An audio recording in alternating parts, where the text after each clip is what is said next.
The last time I was doing this, I was in the middle of the Pokerap. Oh man, how the time flies. Legendary Pokemon are known to be some of the most powerful. Some were made by gods, some were made by man. But that doesn't make their power or their looks any less terrifying. So let's talk about the ones we missed the last couple times. Greetings gamers and welcome back to Top 10 Gaming. I'm Connor Monroe, and this is the Top 10 Scariest Legendary Pokemon Part 3. Okay, let's do it. And at 10, Regieleki.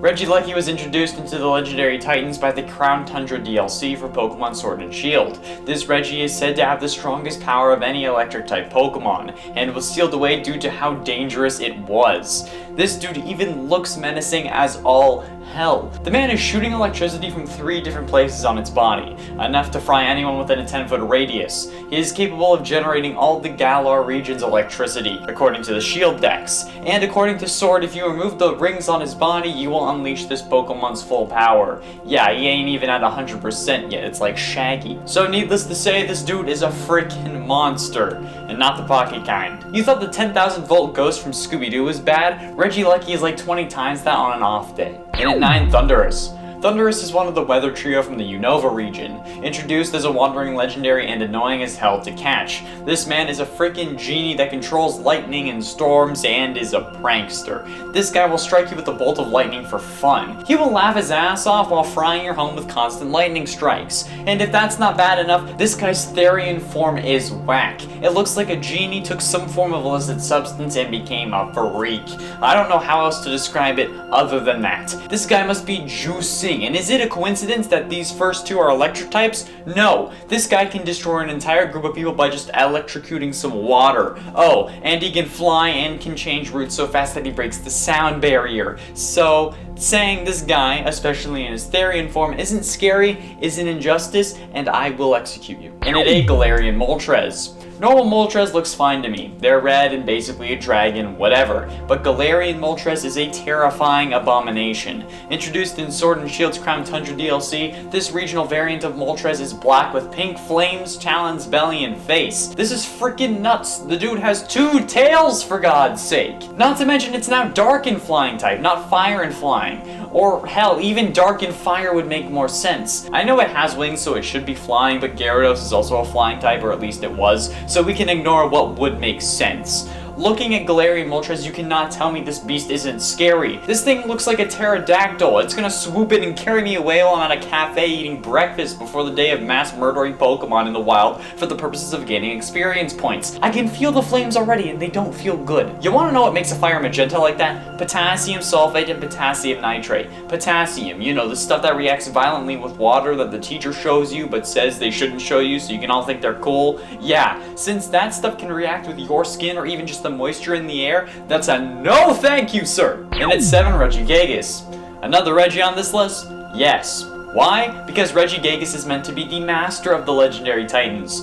Being a normal type, that's pretty impressive since nobody really cares about the normal types. I'm sorry, but it's true. 1 ghost type with fighting moves and you're good for the gym. But this guy, just look at him. Which ones are his eyes? Are they the black dots in the center or the colored ones to either side? I don't know. This guy is a beast. Sure, he has a slow start, but this man is 12 feet tall and just under 1,000 pounds, so he will crush you with even the slightest bit of pressure. He could flick you and you would be able to meet Deoxys. I'm telling you, you don't want this guy on your bad side. And considering how you can only wake him up if you have all the other Regis, dude, holy crap, that's some serious aura energy. While he may not be the most obviously scary Pokemon, him being the leader of all the Legendary Titans, he can send them all after you. 1 wrong move and you're toastier than my morning sandwich. Okay, not really, but that's only because I don't eat breakfast. And it's because of this guy. And at 6, Heatran. Heatran is a Fire Steel type Pokemon introduced in Diamond and Pearl, and this guy is freaky as hell. He may not look like it, but with those legs and the ability to climb up walls, this guy is basically a giant lava spider, and I'm not okay with it.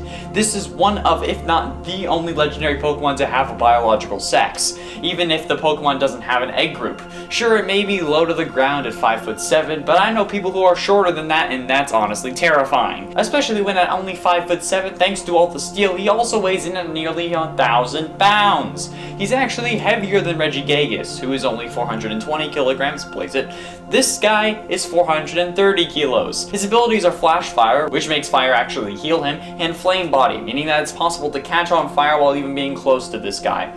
Why? Why does this have to be a thing? First, you make me need to catch a giant lava spider, but then you also make it possible for it to set me on fire with one touch, or crush me with one leg, and make him around my height? This guy is like 3 inches shorter than me. Hell no! Not okay. Halfway through number 5, Spectrier. The only form of undead or spooky horse I want in my life is Arvac or Shadowmere, okay? Spectrier is a ghost-type legendary introduced in Sword and Shield's Crown Tundra DLC. This Pokemon on its own is spooky, but, you know, since it's a ghost of a horse. But using the Reins of Unity, it can combine with Calyrex to become Shadow Rider Calyrex. Pokemon literally has its own version of the Headless Horseman now. Well, maybe it's not headless, but it's certainly damn close. This combination of Spectrier and Calyrex is damn strong. With special attack stack of 165 and speed of 150, this dude is going to speed right through you, creating a magical hole as it goes through, leaving you as another ghost to wander in the Pokemon world. Maybe you'll become a Yamask, forced to carry around your own face and crying whenever you see it, because you know, that's also a thing. Yet you don't mess with the forces of death itself. And then for Groudon.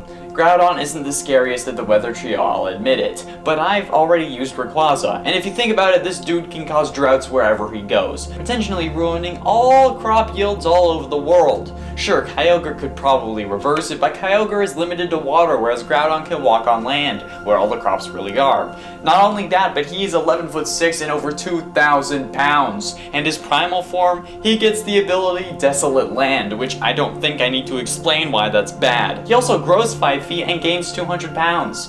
Groudon is a freaking beast, and if left unchecked, he will wipe out humanity. You know the apocalypse stories or games where like the land is all ruined, cracked, and there's hardly any water? That's because of Groudon. There is no telling the sheer amount of destruction he could cause just because someone woke him up, and that's kind of my energy. And Team Magma just goes ahead and wakes him up, right? Why is it that the evil team always plans on using the potentially world-ending Pokemon for their own gain? Do they not realize how monumentally stupid that is? And at 3, Palkia. Palkia is one of the first Pokemon ever. Created by Arceus along with Dialga and Giratina, it's a member of the Creation Trio and controls the aspect of space. This motherfucker is 13 feet tall and nearly 800 pounds, and I'm supposed to think he looks cuddly? This guy has razor blades that stretch from his pelvis to his tail. He has the face of my nightmares, but it's very similar to the faces of Dialga and Giratina. He's Pokemon 484, but he should be Pokemon 666. Why is he water type? That makes no sense. Just let him be dragon type. Those wings are like blades as well, like the folding fans that Katana uses in Mortal Kombat, but 30 times bigger and attached to this dude's back. He will come flying at you, then cut you right down the middle with those bad boys. And not to mention his toes. And I thought my feet were bad. Oh my god. And this monster has a spike for a heel that looks like he's wearing some stilettos of death. Yeah. And ultimately in at number 2, Type Null. Type Null is known as the synthetic Pokemon, but honestly, it's just a chimera. It was created by Faba and the Aether Foundation, and its codename was the Beast Killer, and the Pokemon was developed with cells from every known Pokemon type. Basically, they tried making another Arceus, and they kind of succeeded, since that helmet it wears is meant to suppress its power to stable levels. It's basically the Nephilim of Pokemon. You know Jack from Supernatural, how overpowered he was? Yeah, that's Type Null, but in the Pokemon universe. This guy is so crazy overpowered without that helmet that they added blades that will cut your whole damn hand off if you try to take it off. I wouldn't be surprised if the helmet blades start spinning if you get too close, okay? Like, Jesus. Finally, in at number 1, White Kyurem and Black Kyurem. Last part we had Reshiram, Zekrom, and Kyurem on the list, but we didn't have the fusion forms of White and Black Kyurem. These monsters were absolutely terrifying. First we got White Kyurem. We get some additional icy detail on the legs, a tail very similar to the absolute dump truck that Reshiram has, but looking even more like a cannon this time around. Like if Kyurem and Reshiram had an armored child that was hellbent on destroying the world, that's all I can say.